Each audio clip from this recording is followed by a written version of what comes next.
Call of Cthulhu, Part 3. The Madness from the Sea. If heaven ever wishes to grant me a boon, it will be the total effacing of the results of a mere chance which fixed my eye on a certain stray piece of shelf paper.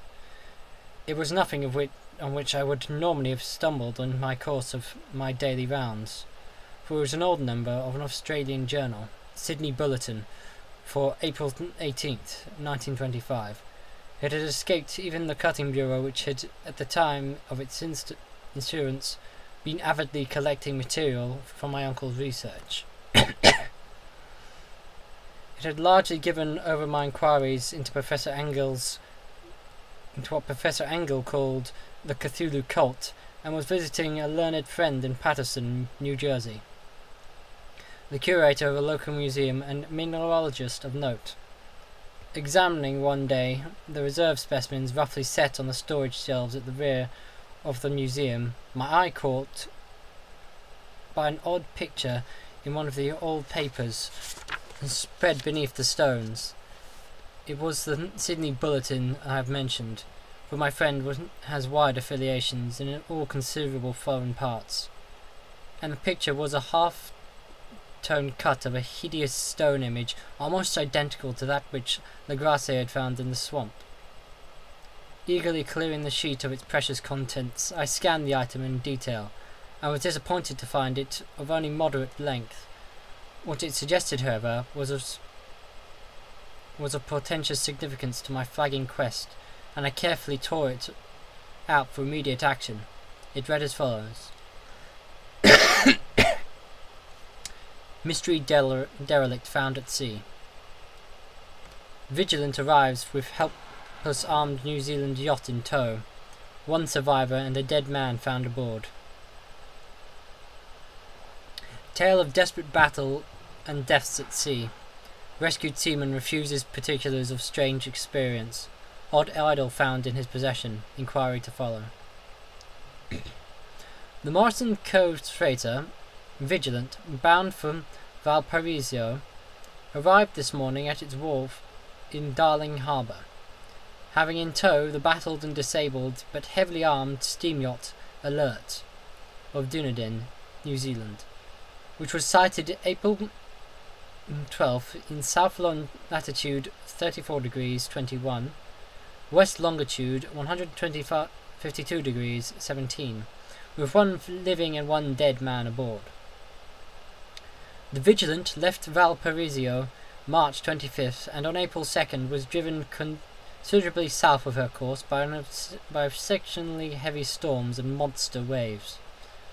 On April 12th the derelict was sighted, and though apparently deserted, was found upon boarding to contain one survivor in a half-delirious condition, and one man who had evidently been dead for more than a week. The living man was clutching a horrible stone idol of unknown origin, about a foot in height, regarding whose nature authorities at Sydney University, the Royal Society, and the museum in College Street all profess complete bafflement, and which the survivor says he found in the cabin of the yacht, in a small carved shrine of common pattern. This man, after recovering his senses, told an exceedingly strange story of piracy and slaughter. He was Gustav Johansen, a Norwegian of some intelligence, and had been second mate on the two-masted schooner Emma of Auckland, which sailed from Callao February 20th, with a complement of 11 men. The Emma, he says, was delayed and thrown widely south of her course by the great storm of March 1st, and on March 22nd, in south longitude 49 degrees 51, west longitude 128 degrees 34, encountered the Alert, manned by a queer and evil-looking crew of Kanakas and half-castes. Having ordered preemptively to turn back, Captain Collins refused, whereupon the strange crew began to fire savagely and without warning upon the schooner, which with a peculiarly heavy battery of brass cannon forming the yacht's equipment. The Emma's men showed fight, says the survivor. Though the schooner began to sink from shots beneath the waterline, they managed to heave alongside their enemy and board her, grappling with the savage crew on the yacht's deck, and being forced to kill them all, the number being slightly superior, because of their particularly abhorrent and desperate, though rather clumsy, mode of fighting. And 3 of the Emma's men, including Captain Collins and First Mate Green, were killed, and the remaining 8 under Second Mate Johansen proceeded to navigate the captured yacht, going ahead in their original direction to see if any reason for their ordering back had existed. The next day, it appears, they raised and landed on a small island, although none is known to exist in that part of the ocean, and 6 of the men somehow died ashore. Although Johansen is clearly reticent about this part of the story and speaks only of their falling into a rock chasm. Later, it seems, he and one companion boarded the yacht and tried to manage her, but were beaten about by the storm of April 2nd. From that time till his rescue on the 12th, the man remembers little, and he does not recall when William Braden, his companion, died. Braden's death reveals no apparent cause, and was probably due to excitement or exposure. Cable advises from Dunedin report that the Alert was well known there as an inland island trader and bore an evil reputation along the waterfront. It was owned by a curious group of half-castes whose frequent meetings and night trips to the woods attracted no little curiosity, and it had set sail in great haste just after the storm and earth tremors on March 1st. Our Auckland correspondent gives the Emma and her crew an excellent reputation, and Johansen is described as a sober and worthy man. The Admiralty will institute an inquiry on the whole matter beginning tomorrow, at which every effort will be made to induce Johansen to speak more freely than he has done hitherto. This was all, together with the picture of the hellish image. But what a train of ideas it started in my mind. Here were new treasures of data on the Cthulhu cult, and evidence that it had strange interests at sea as well as on land. What motive prompted the hybrid crew to order back the Emma as they sailed about with their hideous idol? What was the unknown island on which the 6 of the Emma's crew had died, about which the mate Johansen was so secretive? What had the Vice Admiralty's investigation brought out, and what was known of the noxious cult in Dunedin? And most marvellous of all, what deep and more than unnatural linkage of dates was this which gave a malign and now undeniable significance to the various turns of events so carefully noted by my uncle. March 1st, or February 28th, according to the international dateline, the earthquake and storm had come. From Dunedin, the Alert and her noisome crew had darted eagerly forth as if imperiously summoned, and on the other side of the earth, poets and artists had begun to dream in the strange, dank cyclopean city, whilst the young sculptor had moulded in his sleep the form of the dreaded Cthulhu. March 23rd, the crew of the Emma landed on an unknown island, and left 6 men dead. And on that date, the dreams of sensitive men assumed a heightened vividness, and darkened with dread of a giant monster's malign pursuit, whilst an architect had gone mad and a sculptor had lapsed suddenly into delirium. And what of this storm on April 2nd, the date on which all dreams of the dank city ceased, and Wilcox emerged unharmed from the bondage of strange fever? What of all this, and of those hints of old Castro about the sunken star-born old ones, and their coming reign, their fatal cult, and their mastery of dreams? Was I tottering on the brink of cosmic horrors beyond man's power to bear? If so, there must be horrors of the mind alone, for in some way the 2nd of April had put a stop to whatever monstrous menace had begun to see its siege of mankind's soul. That evening, after a day of hurried cabling and arranging, I bade my host adieu, and took train to San Francisco. In less than a month I was in Dunedin, where, however, I found that little was known of the strange cult members who had lingered in the old sea taverns. Waterfront scum was far too common for special mention, though there was vague talk about one inland trip these Mongols had made. during which faint drumming and red flame were noted on the distant hills. In Auckland, I learned that Johansen had returned with yellow hair turned white after perfunctory and inconclusive questioning at Sydney, and had thereafter sold his cottage in West Street and sailed with his wife to his old home in Oslo. Of his stirring experience he would tell his friends no more than he had told the Admiralty officials, and all they could do was to give me his Oslo address. After that I went to Sydney and talked profitlessly with the seamen and members of the Vice-Admiralty Court.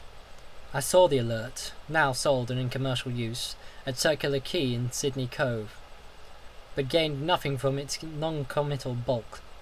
The crouching image with its cuttlefish head, dragon body, scaly wings and hieroglyphed pedestal was preserved in the museum at Hyde Park, and I studied it long and well, finding it a thing of balefully exquisite workmanship, of the same utter mystery, terrible antiquity, and an earthly strangeness of material which had noted in Legrasse's smaller specimen. Geologists, the curator told me, had found it a monstrous puzzle, for they vowed that the world held no rock like it. Then I thought with a shudder of what old Castro had told Legrasse about the primal great ones. They had come from the stars and had brought their images with them.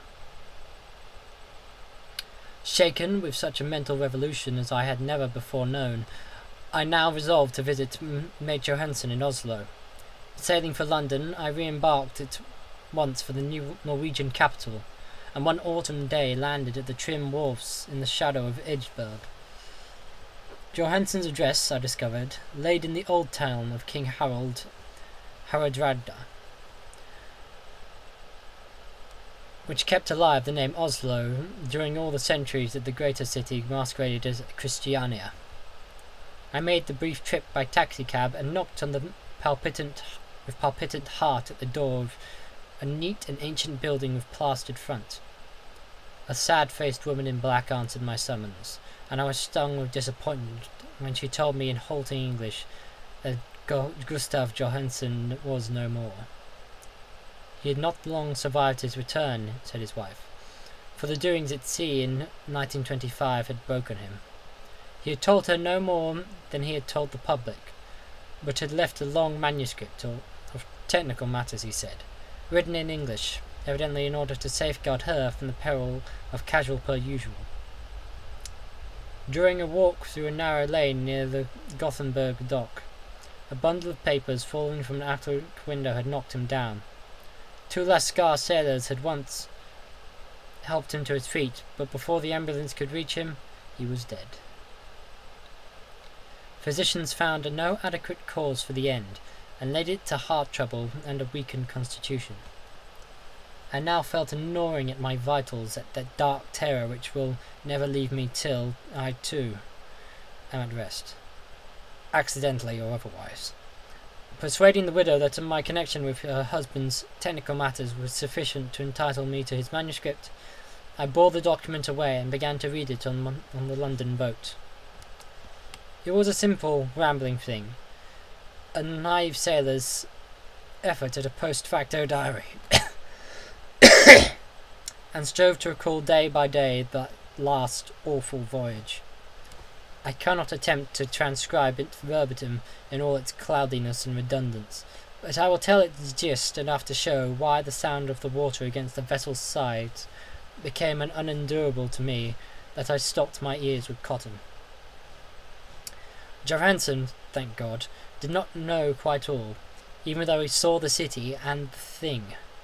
But I shall never sleep calmly again, and I think of the horrors that lurk ceaselessly behind life, in time and space, and of these unhallowed blasphemies from the elder stars which dream beneath the sea, known and favoured by a nightmare cult, ready and eager to loose them on the world, whenever another earthquake shall heave their monstrous stone city again to sun and air.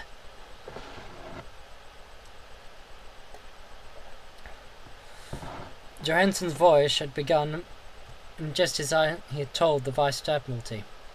The Emma, a ballast, had cleared Auckland on February 20th, and had felt the full force of the earthquake-born tempest which must have heaved up from the sea bottom the horrors that filled men's dreams. Once more under control, the ship was making good progress when held up by the Alert on March 22nd, and I could feel the mate's regret as he wrote of her bombardment and sinking.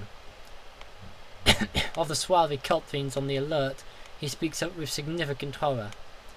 There was some peculiarly abominable quality about them which made their destruction seem almost a duty, and Johansen shows ingenious wonder at the charge of ruthlessness brought against his party during the proceedings of the court in Crowley. Then, driven ahead by curiosity in their captured yacht,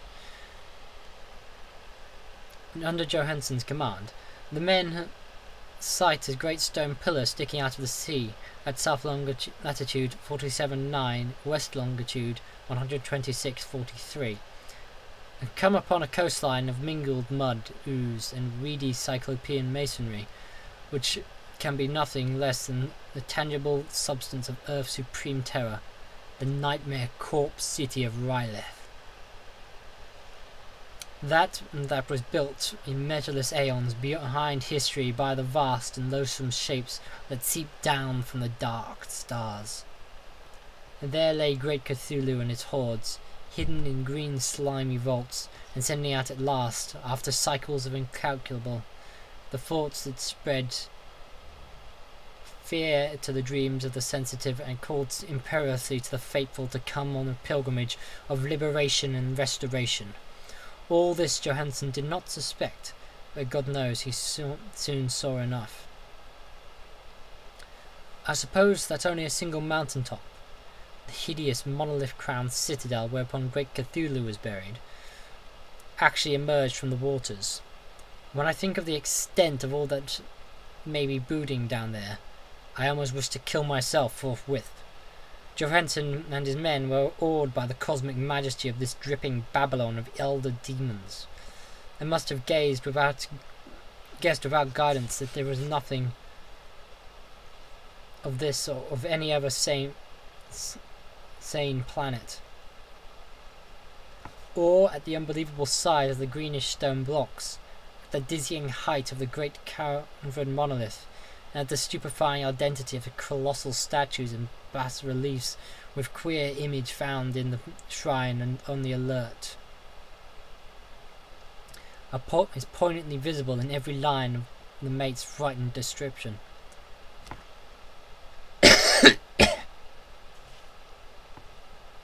Without knowing what futurism is like, Johansen achieved something very close to it when he spoke of the city, for instead of describing any definite structure or building, he dwells only on the broad impressions of the vast angles in stone surface.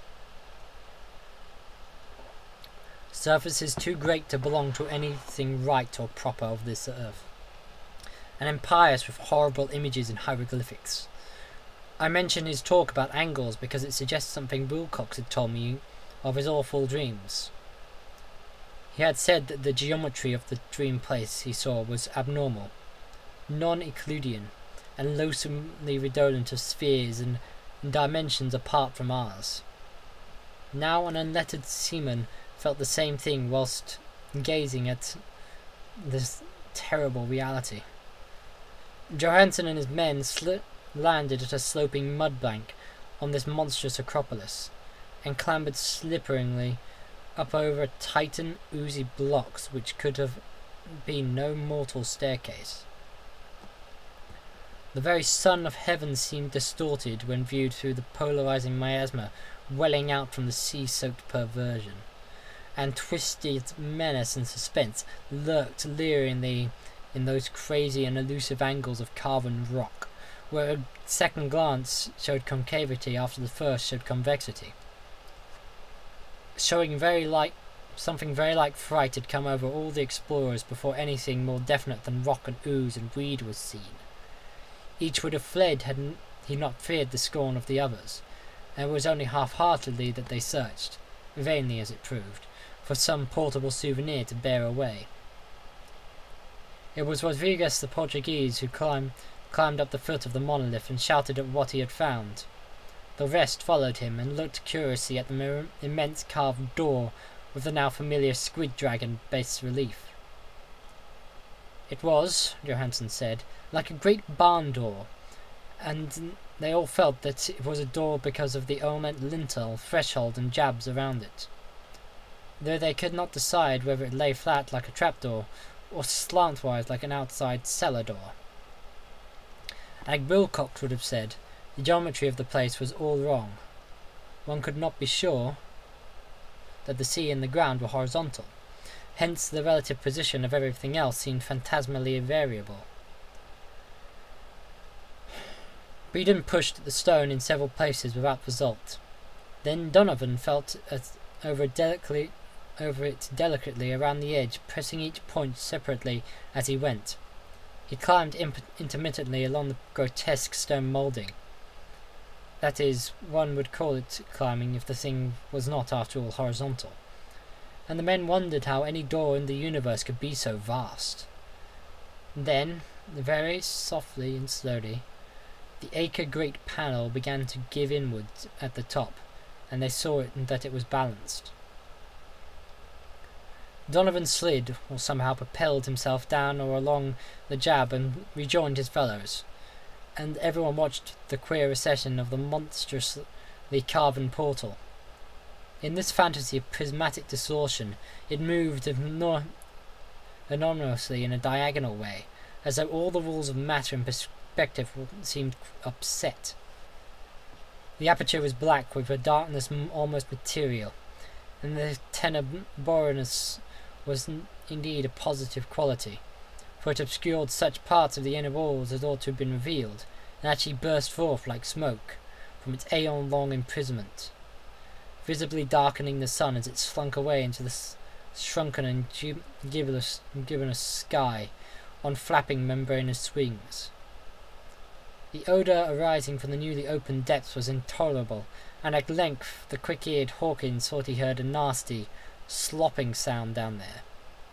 Everyone listened, and everyone was listening still when it lumbered slobberingly into sight, gropingly squeezed its gelatinous green immensity through the black doorway into the tainted outside air of that poisoned city of madness. Paul Johansen's handwriting almost gave out when he wrote of this. Of the 6 men who never reached the ship, he thinks 2 perished in pure fright in that accursed instant. The thing cannot be described. There is no language for such abysms of shrieking and immemorial lunacy, such eldritch contradictions of all matter, force, and cosmic order. A mountain walked, or stumbled. God, I wonder what wonder that across the earth of great architect went mad, and Paul Wilcox raved with fever in that telepathic instant. The thing of the idols, the green, sticky spawn of the stars, had awakened to claim his own. The stars were right again, and what an age-old cult had failed to do by design, a band of innocent sailors had done by accident. After Virgitrinians of years, great Cthulhu was loose again, and ravening with delight.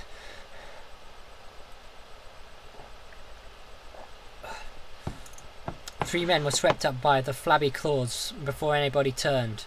God rest them, if there is any rest in the universe. They were Donovan, Guerrera, and Angstrom. Parker slipped on as the other 3 were plunging frenziedly over endless vistas of green encrusted rock to the boat, and Johansen swears was swallowed up by an angle of masonry which shouldn't have been there. An angle which was acute, but behaved as if it were obtuse. So only Breeden and Johansen reached the boat and pulled desperately for the Alert as the mountainous monstrosity flopped down the slimy stones and hesitated, floundering at the edge of the water. Steam had not been suffered to go down entirely, despite the departure of all hands for the shore, and it was the work of only a few moments of feverish rushing up and down between wheels and engines to get the Alert under way. Slowly, amidst the distorted horrors of the indescribable scene, she began to churn the lethal waters, whilst on the masonry and charnel shore there was not the earth of the Titan thing from the stars, slavered and gibbered like Polypheme cursing the fleeing ship of Odysseus. Then, bolder than the storied Cyclops, great Cthulhu slid greasily into the water and began to pursue with vast wave-raising strokes of cosmic potency. Breeden looked back and went mad, laughing at intervals till death found him one night in the cabin whilst Johansen was wandering deliriously. But Johansen had not given out yet. Knowing that the thing could surely overtake the alert until steam was fully up, he resolved on a desperate chance, and, setting the engine for full speed, ran lightning-like on deck and reversed the wheel. There was a mighty eddying and foaming of the Northern brine as the steam mounted higher and higher, and the brave Norwegian drove his vessel head-on against the pursuing jelly, which rose above the unclean froth, like the stern of a demon galleon. The awful squid head and writhing feelers came nearly up to the bowsprit of the sturdy yacht, but Johansen drove on relentlessly. There was a bursting as of an exploding bladder, a slushing nastiness as of a cloven sunfish, a stench as of 1,000 open graves, and a sound that the chronicler would not put on paper. For an instant the ship was befouled by an acrid and blinding green cloud, and there was only a venomous seething astern, where, God in heaven, the scattered plasticity of the nameless sky spawn was nebulously recombining into its hateful original form, whilst its distance widened every second as the Alert gained impetus from its mounting steam. That was all. After that Johansen brooded only over the idol in the cabin, and attended to a few matters of food for himself and the laughing maniac by his side. He did not try to navigate after the first bold flight, for the reaction had taken something out of his soul. Then came the storm of April 2nd, and a gathering of the clouds about his consciousness. There was a sense of spectral whirling through liquid gulfs of infinity, of dizzying rides through reeling universes on a comet's tail, and of hysterical plunges from the pit to the moon, and from the moon back again to the pit, all livened by a capitulating chorus of distorted, hilarious elder gods and the green, bat-winged mocking imps of Tartarus. Out of that dream came rescue, the Vigilant, the Vice-Admiralty Court, the streets of Dunedin, and the long voyage back home to the old house by the Edgeburg. He could not tell. They would think him mad. He would write of what he knew before death came, but his wife must not guess. Death would be a boon if only it could blot out the memories. That was the document I read, and now I have placed it in the tin box beside the bas relief and the papers of Professor Angell. With it shall go this record of mine, this test of my own sanity, wherein I piece together that which I hope may never be pieced together again. I have looked upon all the universe has to hold of horror, and even the skies of spring and the flowers of summer must ever afterward be poison to me. But I do not think my life will be long. As my uncle went, as poor Johansen went, so I shall go. I know too much, and the cult still lives. Cthulhu still lives too, I suppose, again in that chasm of stone which has shielded him since the sun was young. His accursed city is sunken once more, for the Vigilant sailed over the spot after the April storm. But his ministers on earth still bellow and prance and slay around idol-capped monoliths in lonely places. He must have been trapped by the sinking whilst within his black abyss, or else the world would by now be screaming with fright and frenzy. Who knows the end? What has risen may sink, what has sunk may rise. Loathsomeness awaits, and dreams in the deep. and decay spreads over the tottering cities of men. A time will come, but I must and cannot think. Let me pray that, if I do not survive this manuscript, my executors may put caution before audacity, and see that it meets no other eye. Pleasant dreams.